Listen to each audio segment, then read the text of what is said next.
The backdrop for what I'm going to talk about today is the transformation age. This is something that I've talked about since my TED Talk in 2012. It was clear to me at that time, I don't want to preface this too much.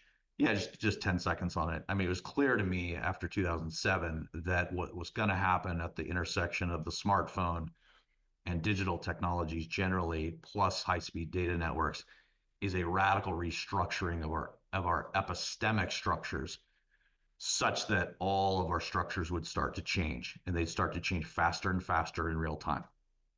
That's actually exactly what's happened.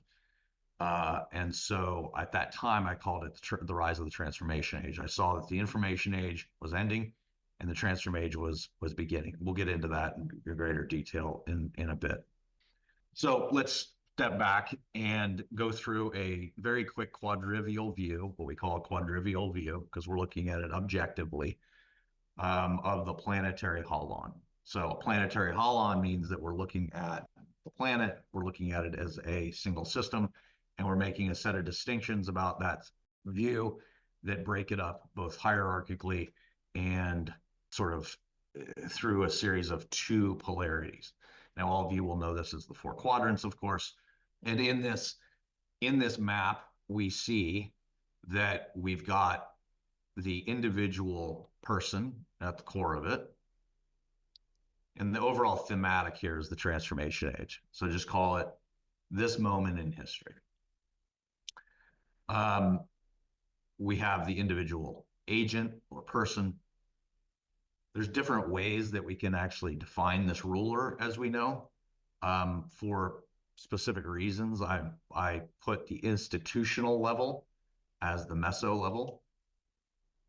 There's a lot of theorizing in sociology that says that this institutional level is the appropriate way to think about the relationship between the agent and social and cultural structures. And so I've also deferred to that in that regard. So we have this institutional structure, and then we have a global backdrop.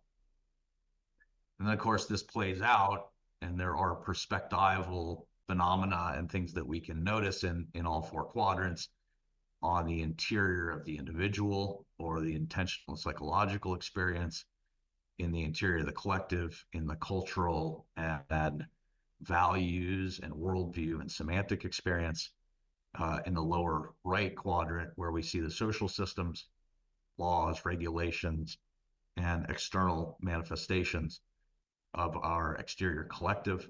And then in the upper right, the exterior of these individual objects, which are either behavioral or objective. How do we sum all this up? Well, we're going into the transformation age. Like it's no longer theoretical. We're here. It's on. We are involved in, speaking of Margaret Archer, we're involved in what she calls a morphogenic society. So I told you what I saw at my TED Talk in 2012. Obviously, I wasn't the only person to see it, although I didn't know that at the time. There's a whole lineage of metasystematic or teal and turquoise level sociologists that had also seen it and were theorizing on it this entire time, and they call it the Morphogenic Society. The Morphogenic Society is an era of radical fracture from prior civilizational modes that have arisen. The key to a morphogenic society is what I've talked about before. Change dominates stasis because there becomes amplifying feedback loops between your social and cultural systems and their rates of change and their processes of change. And as that positive feedback loop occurs, then you then end up with autogenerative variety, which can be fantastic in some ways, but you also end up with autogenerative destabilization of the structures that hold the world together. This is why, precisely why, right now, amidst the Great Release, amidst the governance problems we've talked about, amidst all of the other pieces that we just looked at, we have shattering shared normativity. In a morphogenic society, you have normativity, shared normativity drop, meaning we no longer have a shared normative space. We have a group of people who can attack a sacred symbol in the form of our building, our Capitol.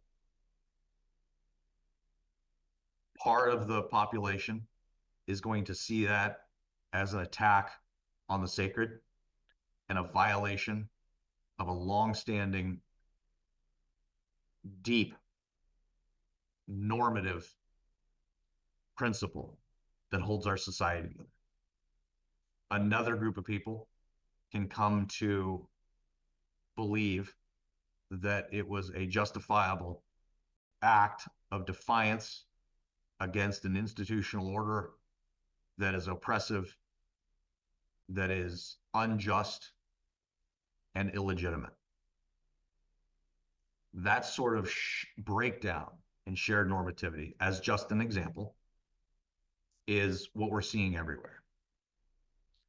And in a morphogenic society, then social integration breaks down. So this is a challenge we're going to have.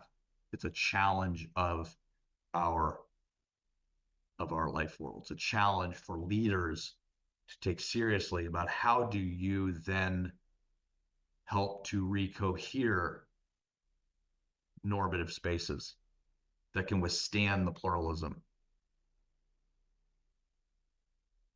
You know, we talk about integral consciousness being something that can make room for all other forms of pluralistic knowing and being. Well, you're about to get the chance. You're about to be asked to walk your talk.